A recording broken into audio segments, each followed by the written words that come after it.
All right, family. I got my man Cerebral Aptitude in the building today, man. How's everything going with you today, brother? Good. Just sitting here working at the shop.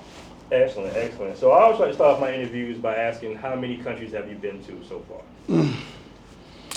I think 18 or 19. I know, Okay. when you travel a lot, I at least tend to forget one or two. Okay. Okay. And what would you say is like your favorite Oh, couple of countries? A man barely alive. We can rebuild him. We have the technology. We have the capability to make the world's first bionic man be that man. my favorite countries, my favorite country, period, is Japan. I'm not going to even perpetrate a fraud. I mean, I've been there once during a family vacation for 2 weeks when I was married to my second wife.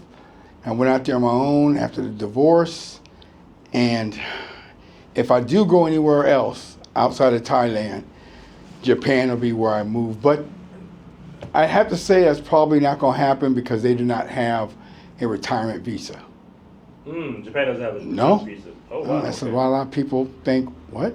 So how do people stay out there for? How I researched it, I mean, there's a lot of country jumping. There are military guys who manage it when they get some sort of embassy approval. But if I went, regardless of the money, I mean, if you put, most countries don't have a retirement visa as it is. People think, oh, we can go anywhere. No, you can't. There's a dozen countries don't allow for a retirement visa. Like Vietnam, people going there, and those are people who say, oh, Vietnam's a place. Retirement visa is nil in Vietnam. People will jump from Thailand to there because they have to leave now for, 3 to 6 months or a year. So they'll find places where they can, jump off out of Thailand. But yeah, there's not many countries. Not many Asian countries. Okay. Okay. So I want to jump right into it, man. You had mentioned this on one of my lives, man, that you left the United States with 800 grand. Mm-hmm. All right. I know guys want to know, how did you achieve that amount of money with the investments or savings? 800,000 was, the majority of it was I'd say 50% was investing. The other half was the selling of my house. I stated that on the last two videos I made on my channel, Cerebral Aptitude, and I knew it wouldn't get in that many hits because people just want. I stated how to make $100,000 a year with working 2 hours a day, 2 to 3 days a week. People just won't gravitate to making money. They say they want to make money. They say they want to make 100 grand. There's many ways to make. There's ways. I will never put how to make $100,000 a year if I hadn't did it myself. Okay. Never. Okay, because in this community, there's a lot of guys that's trying to figure it out. They're trying to figure out how to retire early, how to leave the States, how to generate some type of online income. What would you suggest? What did you do? What I did, I started investing 20 years ago. Well, actually, 2008, actually, when the market crashed and where I made a lot of my money is when Citibank was going to, when they filed bankruptcy, and they didn't know if they were going to come out of bankruptcy. And the stock at that time was $1.50 a share. So I gambled, me and my wife at that time, our whole life savings at that time, which was 40 grand. And so I just said, you know what? I'm gonna throw 35,000 at it and see what happens. I mean, I don't know what it is today. I'm sure he'll put it up there. I'll put it on my channel. But it's made us our first 200,000 right then and there, period. Because they didn't go bankrupt. It filed bankruptcy, but they, Citibank's still up and, around today. But other than that, I still invest. And I know the investments you're going to ask me later, which, that gets me heated that people invest in, which is the crypto. And now I'm going to be a hypocrite here. I invest in crypto Nothing that's going to make me bankrupt. You know, XRP, that's for FOMO, fear of missing out. I had a little bit of Bitcoin. I bought it when it was 25,000, and I didn't sell my Bitcoin until I got to Thailand, to be honest. When it hit 6 figures, I sold it. I sold mine. I mean, I didn't make that much off of it. I didn't buy a whole token, a whole coin. But I made, I want to say I made 50 grand. Maybe 42 grand is what I made. Okay. Like that. But I wouldn't. That's pretty good for crypto. Yeah, but you know, it's one thing that I can't tell people. I don't feel comfortable telling people to invest in. And that's because, you know, what other things I invest in, what I invest in isn't sexy. It's a slow roll. You know, I'm into the indexes, the ETFs, you know, something, if you put in 100 grand, you only make 10 grand a year, something that's safe. You know, that's just me. SCHD. I'm not telling you guys to do that, all right? I'm not giving you financial advice. That's what I did. So. Okay. And you decided to open up a business when you came to Thailand? No, I didn't. I had no intention to open up a business here.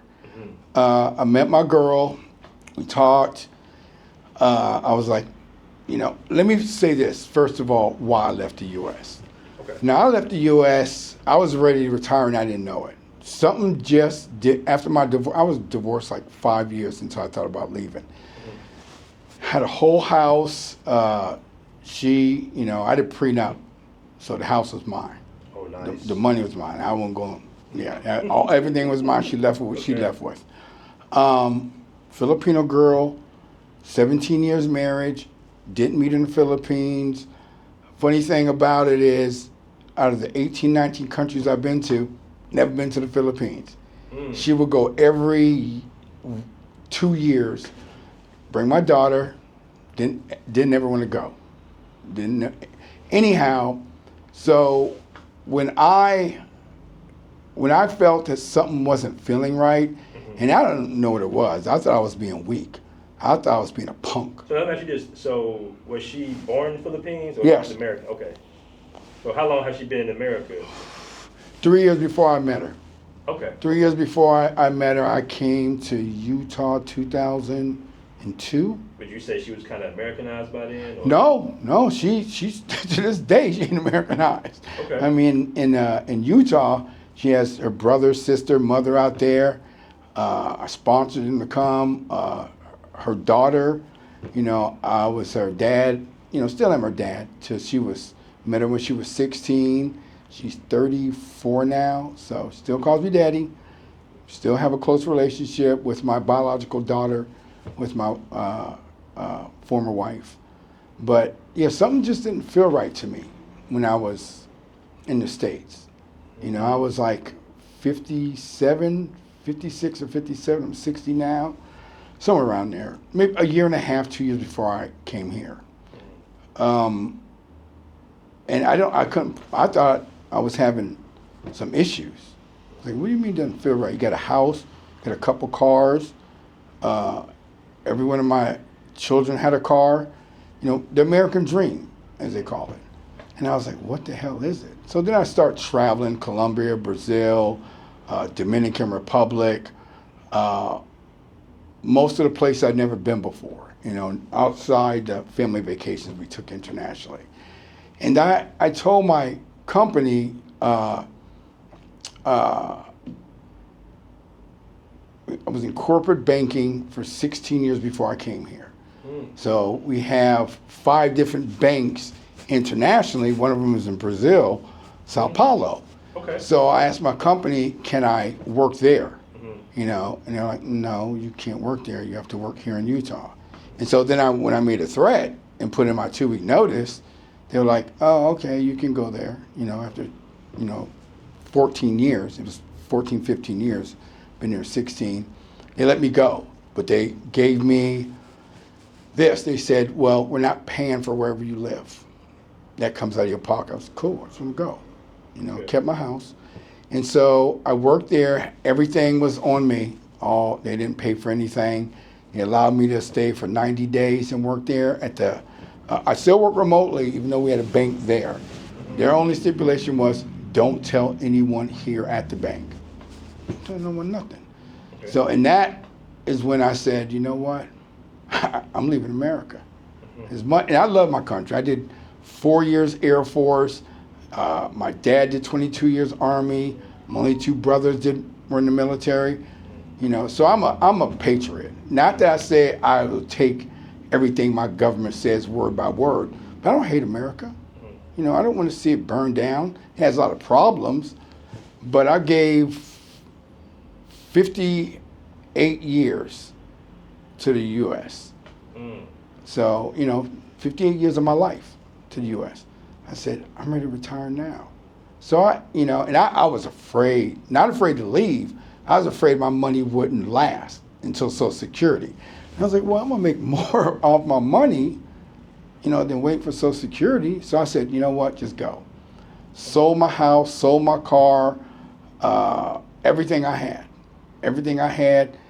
It's like I was meant to leave, maybe not meant to be in Thailand, but my house sold off the market in 14 days. 14 days. I was like, oh, whatever you're doing, it's too late to turn back now.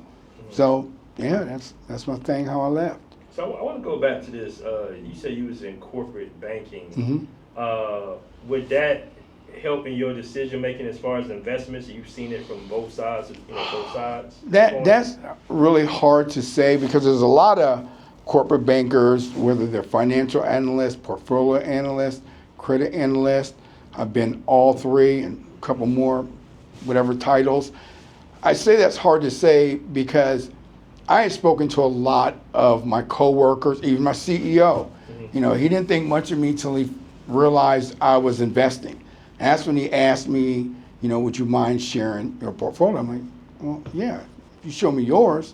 And that's when I was like, this dude, all he wanted to be is a CEO and the boss of the boss of the boss. He didn't think nothing of me until he knew. Well, he knew by my boss's boss, we were doing investing tips from that Citibank, you know, investment we did. You know, we didn't combine our money, but I gave him tips of why I was doing it. I wanted to stop once I made, you know, 40 grand. I was like, I'm cool. You know, it was kind of shaky to me. Then I start thinking, you know, well, put some money in this, put in some ETFs. And then a year before I left, I said, you know what, even though I'm a banker or a corporate analyst, I got to learn more about actual investing without too much risk. So I did something that none of my analysts did. I went online and literally said, what does Warren Buffett invest in? I mean, even if I had $11, you know, I still want to know what to invest in with whatever little money I had to take the risk. I tried to tell people at my job, you know, hey, you know what? Look at this company in Brazil. They're called Nubank. They were $4.40 a share, okay? You look today, and I actually look probably every other day. They're like 17 something a share now, 300%. 300 to 400% they've risen. But people don't listen to me. Now, I have a little bit of shares still. I haven't sold everything. I probably have maybe 15%. But I sold that and made a little quick, maybe 38 grand, 32 grand, somewhere in the 30s. And the only reason I invested in that, not because just Warren Buffett, that's what he put his money in. You know, I don't have money to lose, you know, like him. But I start researching it. Do your research when you invest. I was like, what is Nubank? Well, they're a company that would take customers, those who are the unbanked throughout Latin America. So when I started doing research on it, blah, blah, being $4 and something cents a share. I had a couple people at my bank I worked at would invest. When they doubled their money, they got scared, pulled out. I research everything, and I mean for months.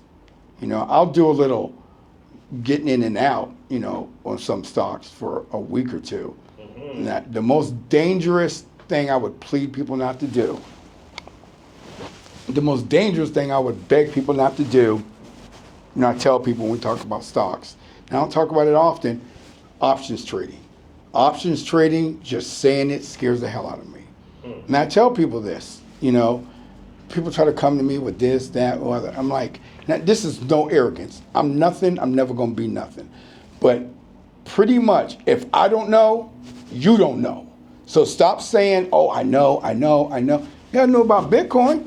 Bitcoin ain't at $100,000, for a whole coin. Now, it ain't at 90. It ain't at 80. Last time I checked, it's in the 70s. Yeah, back in the 70s. Yeah, but people, I know, I have an idea. If you didn't do your research, don't jump on anything until you do your research, not other people doing research for you or telling you, hey guys, everyone talks about stocks. I would love to be on anyone's stream to give my input, but I probably never will for one reason. People don't listen. They'll listen, but following through, now no they don't. I put on my channel the easiest way that I did to make $100,000 a year for 9 years. I'd say 2% of the people won't do it. Okay, so what is the easiest way? Since it's on my channel already, I would ask you to look at the channel. Go to my channel. Okay. And if you think I'm full of it, tear me up in the comments. And there's another one I'll put up. I was gonna say I'll put it up only if my other one gets traction, but that's not fair to people. If I'm gonna do something for people and give them advice, especially financial, I'll do it. So, but that $100,000, I know I'm giving all the game, but is it like more about investing? No, Okay. nothing to do with investing. Okay. No, bring it over here, baby. Sorry. And I also want to ask you now. I was in Colombia, man. Give me a pack. I met a ton of like Forex guys. Mhm. Like, I even lost a little money, during the Forex box. What do you think about Forex? No. Forex. Now, options trading is actually through the whole industry the only thing that's considered actual gambling, because you're betting whether something will go high or low. The word there is betting. Therefore, it is gambling. You don't know what company is going to go high or low. You don't know. You don't know. You're taking your best guess. Are you talking about as far as the currencies? As far as options trading. Okay, option trading. Now, Forex, all that money, there's things that I don't want to learn, like options, even though I know everything about options trading or enough about it. But if I'm that afraid of it, I don't want to do too much about it. I really don't. Okay. Forex is not for me, neither is options. Other than that, now I'll show him the second job I'm gonna put up that I did. All right, you can, my phone number still after 20 years the same number. That gives you a hint. You can hold that. Don't show your people. I can show you. No, if you cover up the number. No, Okay. I'll wait till my channel puts it up. Okay, cool. Now, do you know what that is? Yeah, I do. Okay. Yeah. Okay. Okay, cool. So that's good to today. That's good to today. I mean, that makes you $100,000 a year, even to today. So I want to ask you this, and I know this is not any type of financial advice or anything like that. This is just maybe, your suggestion. Say if a guy walked in here, he said, hey man, I want to get out of the States in 10 years. I want to do it by investing. Like, what would you suggest to them? The slow roll is, now I would suggest, I'm going to say what I did. And even though I made a good amount of money that people would consider, maybe a third of what they, you make 38, 40 grand in 4 months, people going to be like, hey, I'm a third of the way there. If they're trying to build $100,000. That wasn't luck. That was, again, me doing research. Even though I looked at, which everyone can look at Warren Buffett's financial statements, it's public. And I'll follow a lot of senators, what they invest in, because that is public record. There's so much information out there that people just don't look at. They just won't. They just won't. I mean, I can ask you, I can ask now your people will look online, There's simple things. I mean, this is silly. You ask someone why is a car named a car instead of a toaster or a piece of ice. Do you know why a car is called a car instead of a sign or a pencil? What is the word? Why car? You have to think about it, wouldn't you? Why is it called a car? It's short for carriage. It's simple things that people don't understand. And yet, car is short for carriage. yeah, Okay. I mean that's where you was going over there. yeah, exactly. Yeah, go ahead. People don't understand that things make sense. Things have a lot of cerebral aptitude, which life is just a bunch of trivia. It's not how much you know on one subject matter. You know, people always want to be a subject matter expert. Right. Everyone. It's like, no, you don't. Especially brothers. Yeah, I've been yeah. seeing them in the comment section. I've been like, bro, I know you don't know what they're talking about. I see whole videos. I just be like, man, you have no idea what you're talking about. Listen to this man. Yeah, sub to this man. Like this, please. Yeah, man. I don't have any reason to like or dislike somebody. But this brother, I knew him by following him for a year. I said, yeah, let me bump into him one day. And I've turned down interviews, and I told him that before this. I've turned down 2 YouTubers. I'm not going to name their names, but it's just something I don't agree with on their channel or a lot of it. So I said no. Okay. So let me ask you this. Did you start any businesses in the States? Yes, the business I have on my channel that's called The Easiest Way to Make $100,000. I made almost 10 grand every, besides the first month I did it, which was in June or July. I made something like 40 something, 50 something if I did it for the full year. Hey, it was 100 grand. First year I did it, the last year I did it before I came here, I made like 40, 50 grand. The other 7 years in between, I made almost 100 grand every. I never made less than 92, I should say, to be honest. I never, I believe, made more than 97. So yeah, that's not 100 grand, but that's a hiccup away from it. Okay, because I wanted to ask you, was it more difficult starting a business here in Thailand than it was in the States? For that particular business, I did that suggested people start. Yes, this. Now this was easy for me because I have and that's not me pumping my chest up, guys. You know, I'm lucky to be able for everything to connect the dots.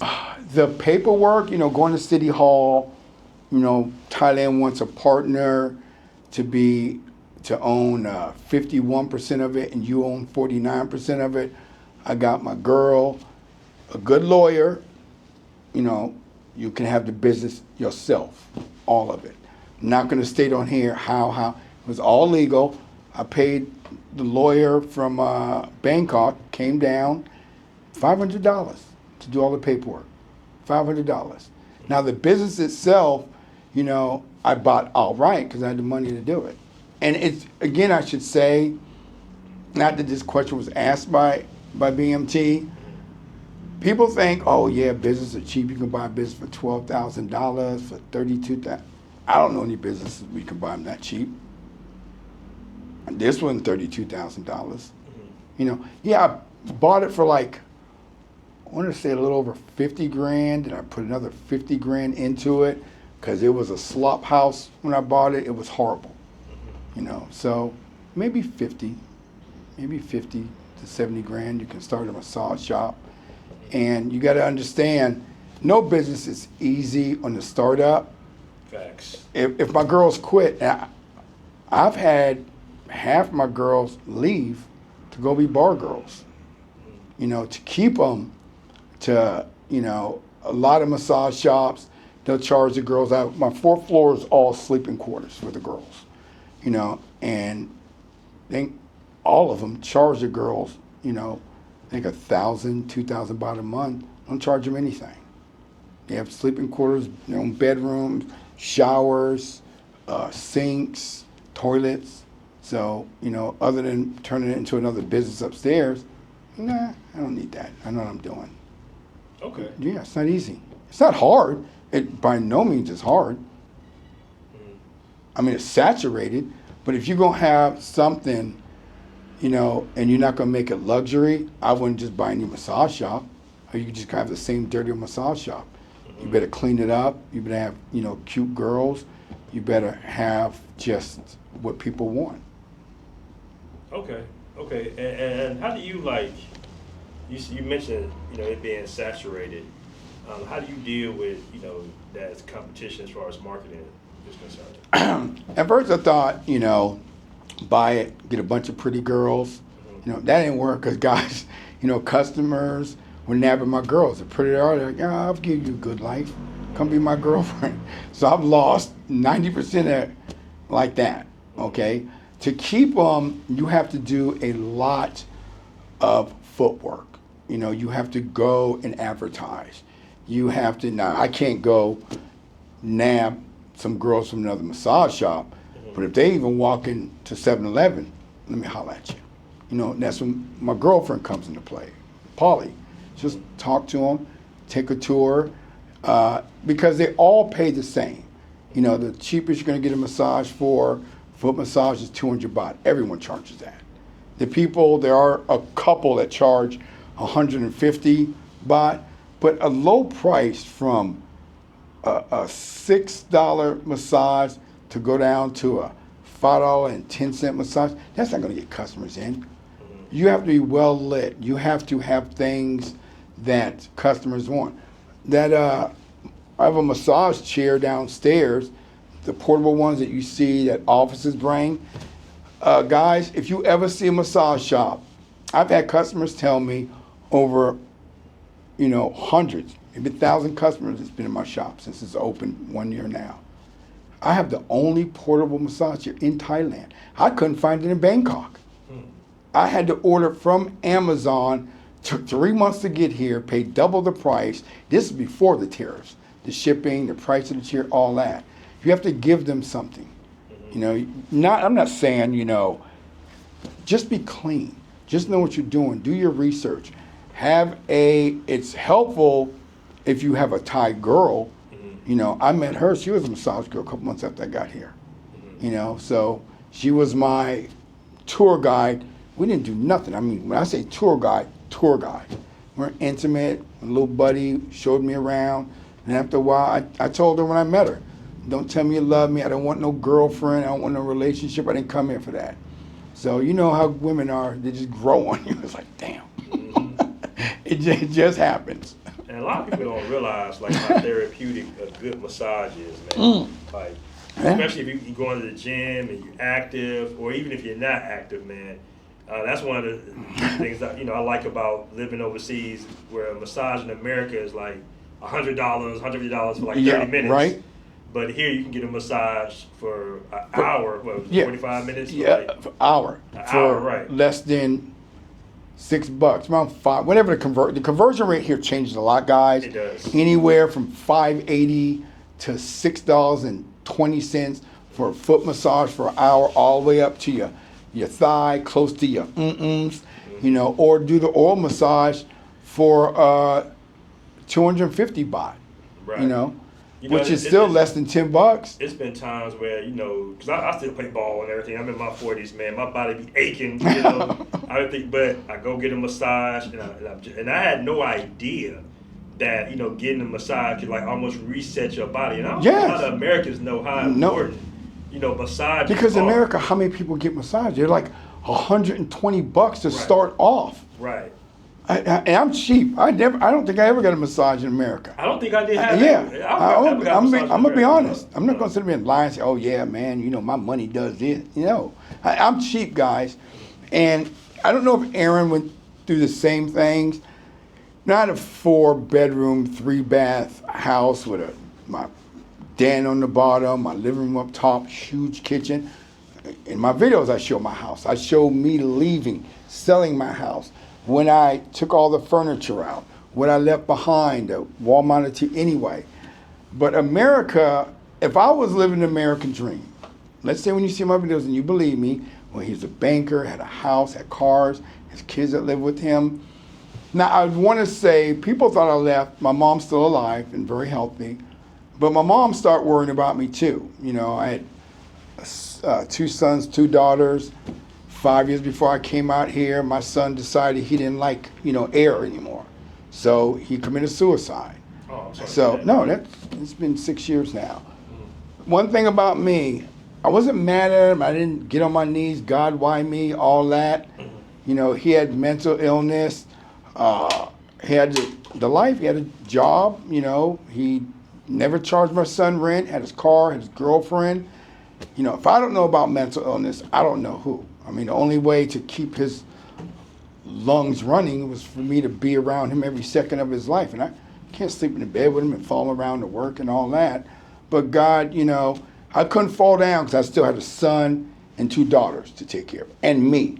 So me falling down, it'd be too hard to get back up in life. So life throws, everyone's life is different. Life throws everything at everybody as an individual. You just got to get up off your butt and take care of you, because if you fall down, now you're looking for someone else to take care of you. That's true. That's true. And last question, man. I always want to end with this question because you got a lot of guys, let's say younger guys under 25 that, you know, are seeing this lifestyle. And, you know, you can't really technically retire or get Social Security, what's he, like 62? That's when you get Social Security. Now, as you know, it may be a slip up on your part, because it's a slip up on my part all the time. Retirement doesn't mean an age. It means when you are self-sufficient to not worry about the next day, the next year, the next 10 years. It's when you make a plan, follow through with it, where you have financial stability. Retirement's not an age. It's where you know and you're using your cerebral aptitude to be able to retire. Would you agree with that? Right. Correct. But if I gave, your question was advice. Let me stop rambling here. Again, I'll go back, and if you get time, I know you're a busy man. You got your channel, you got your wife now. Again, congrats on that, okay? And you're living your life in Thailand.